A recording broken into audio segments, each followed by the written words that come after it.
What's good, ladies and fellas, man? It is your boy Charlie, aka the P1 Low. So we're going to be covering today what we can expect from SmackDown tonight. I went ahead and read the entire CM Punk article, and I'm going to show you the highlights in this video so that you don't have to go and read it. We're going to show you also what's going on with that. So with that being said, I'm trying to hit 69 million subscribers by the end of yesterday. If you guys want to go ahead and drop a sub, like the video, comment, anything else you'd like to see on the channel. We'll go ahead and start with SmackDown. Now, SmackDown tonight on paper looks like it's pretty good.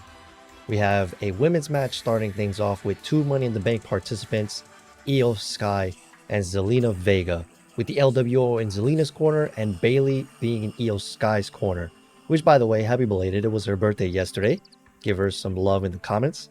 But other than that, there have been rumors that they want to turn Io Sky face and keep Bailey as a heel, which personally, future building up new stars wise, if they are going to turn Bianca Belair heel, I think that this is a perfect counter option to fill that big babyface role that they're going to be lacking if Bianca was to turn. Because Asuka is going to be a heel at that point. Charlotte is seen as a heel. Bailey, among others, right? So you'll have, on the face side, you'll have Io Sky.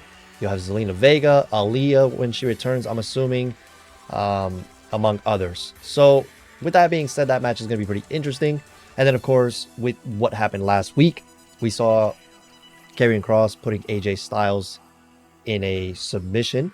So in tonight's mixed tag match, we will see Scarlett and Karrion Kross teaming up against Mia Yim and AJ Styles, which that alone should be pretty interesting just because we don't really get to see Scarlett wrestle that much.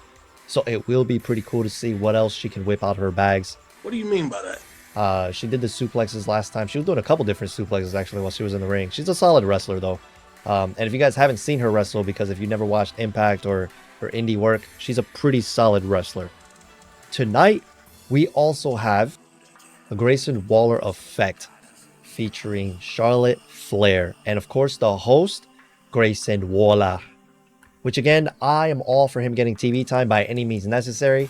And again, him being on the mic will definitely show the crowd that he's good at that. But I do also think that he's a great wrestler. And if they don't get him to wrestle soon, people may lose interest. Yeah, it's good if you can walk the walk. Or sorry, talk the talk, but can you walk the walk? You know what I mean?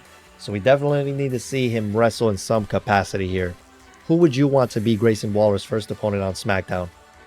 There's also going to be a 5 tag team match to determine the #1 contenders for KO and Sammy. Participants are as follows: LWO, Pretty Deadly, the Street Profits, the Brawling Brutes, and of course, the Good Brothers. So it's going to be very interesting to see who winds up walking out of this match here. Personally, if we do want to go the heel route, maybe Pretty Deadly versus KO and Sammy would actually be pretty magic here. Seeing as how technically the other 4 tag teams are baby faces. Oh my god.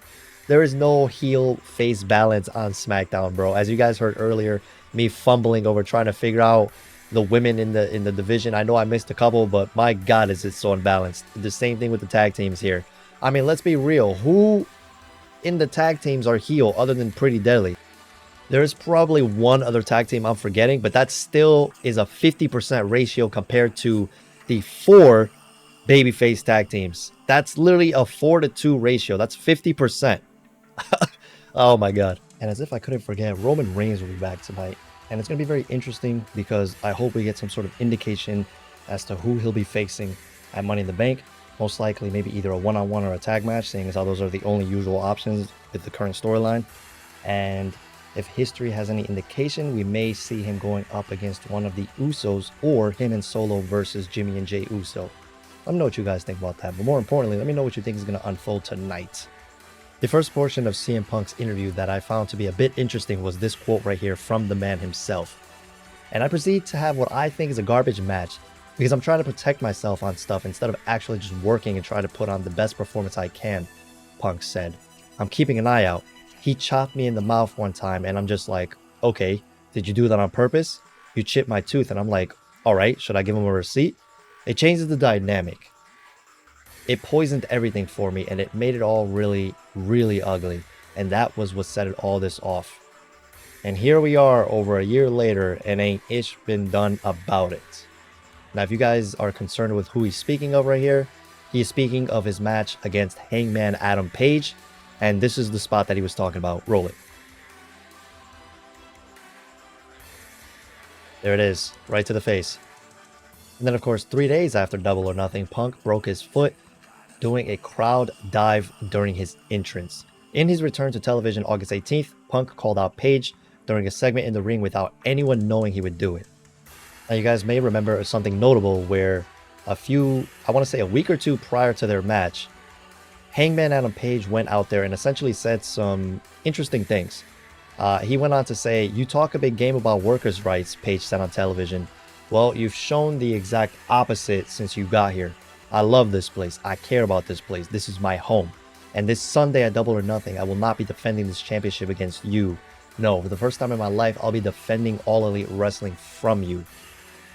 It was a bit confusing to most fans, especially the first part, since Punk's character was a babyface, a good guy, as was Page's. But to the naked ear, it just sounded like pro wrestling trash talk, part of the story. Punk said it was not that and confronted Page about it when they turned backstage. According to Punk, Page told him he said what he did because Punk had AEW wrestler and coach Colt Cabana fired from the company, or at least tried to. Punk and Cabana had a very public falling out years ago. Before Punk arrived in AEW, that included multiple lawsuits. Punk said he told Page that was not true and that Cabana still worked for the company. Punk told ESPN he has no relationship with Cabana, but that he never asked Khan to take Cabana's or anyone else's job. But others in the company, including the Elite, believe Punk did indeed do that. Per sources, Page was evidently confident enough to bring it up unexpectedly on television. Khan and Page were unavailable to comment for this article, according to AEW, and when we reached out for comment via email, Cabana said ESPN should go through AEW for everything. Omega and the Jacksons declined to comment via their agent Barry Bloom.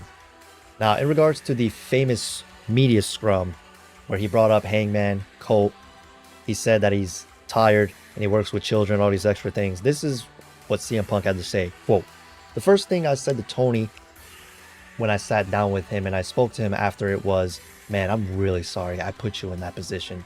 Punk said, "I apologize for the scrum, but when you've watched that scrum, you're looking at a very, very frustrated guy who had told people." That's not the first time he heard all that. It's not the first time lawyers were told all that.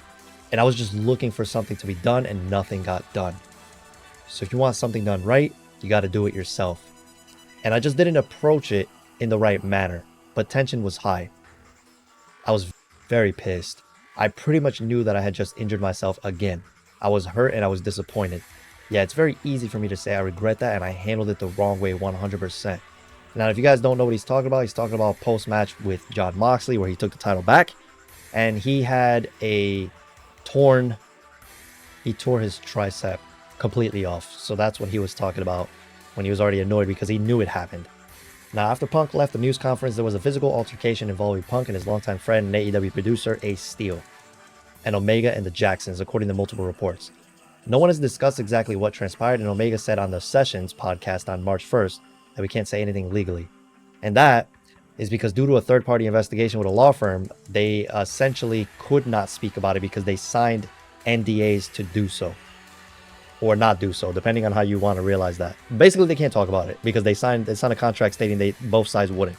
AEW launched the third-party investigation with a law firm into the matter, which has since been completed, which is great news. Sources confirmed with ESPN. Khan announced on the December 7th Dynamite that Punk's AEW World title and Trios titles of AEW, which Omega and the Young Bucks held, were vacated. Khan didn't mention their names, just that the titles are no longer had champions. There was little to no mention of Omega and the Jacksons on AEW television again until November.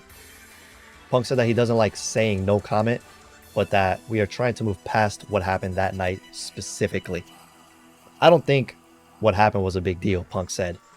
This has happened in the last 10 months in hockey, in basketball, in baseball, in just about every sport. And it's covered and it's gone the next day. I think because I've injured my tricep and I've been out for so long, I think it has been exacerbated. I think it's been exacerbated by people spreading lies about the whole thing, and when in reality my attitude is, well, stuff happens. Punk also said that he hasn't had any conversations with Omega or the Jacksons since the incident, although he has tried. He said when he's reached out, he has gotten messages from lawyers saying, "Do not contact this person." Punk said he is unclear whether those responses came at the request of legal representatives of Omega and the Jacksons or a third party. He goes on to say, Now we all got to roll in the mud, and that never should have happened and has never been course corrected, Punk said. So I understand people want to say that, oh man, Punk is a... Well, yeah, because I'm defending myself, and I will always defend myself. I'm open to have a full-blown sit-down, powwow discussion with everybody about it, but it hasn't happened yet, and it's not because of my lack of trying. He also went ahead and gave us a quote in regards to AEW Collision tomorrow. Quote, with more TV time, you're only going to see guys like Hobbs and Starks, people who I think have the potential to do what an MJF has done with his television time, but they haven't been able to be positioned because a guy like MJF gets a big lion's share of television time because he's earned it. Punk said, we just need to do a better job of spotlighting so many different guys, and this is for a lot of guys, sink or swim. Now it's just like, well, now's the time. You're going to have to really bust your ass and prove why we're giving you the spotlight and this TV time. If I'm the poster boy, top guy, whatever this is, what people dream about, Punk said, you get put in a position like this and you know you can't take the negative criticism. Personally, I look at it like a challenge. But as far as ticket sales for a Saturday night, compare and contrast, I think it's a lot easier to move a Saturday night ticket to a live event than it is on a work day, on a Wednesday. So there's positives and negatives, you know what I mean? And I don't think of the negatives as these huge detrimental things. And in regards to his quote-unquote open mic night that he's going to have tomorrow, he says this, I won't know what I'm going to do or say until I have that microphone in my hand. Punk said in a promo that aired Wednesday on AEW Dynamite. I have a lot of things to get off my chest. So there you have it, ladies and gentlemen. The Cliff Notes version. I tried to dissect it as best I could, but obviously there is a lot. But the main things that you need to take away from this are Punk apologized to Tony Khan. Punk has been trying to reach out to the Elite. Punk spoke about the Hangman situation. He made it clear that he did not, under any circumstances, want anyone to lose their job or has been wanting to fire anyone. He wasn't responsible for what happened to Colt Cabana. And now we're going to wait and see what happens with Collision. He also says that he's looking forward to it, that he's not going to take his position for granted. He's going to do what he can to elevate everybody. Those are my main takeaways. If there's anything that I may have missed or that you want to add in the comments, drop it down below, man. Peace.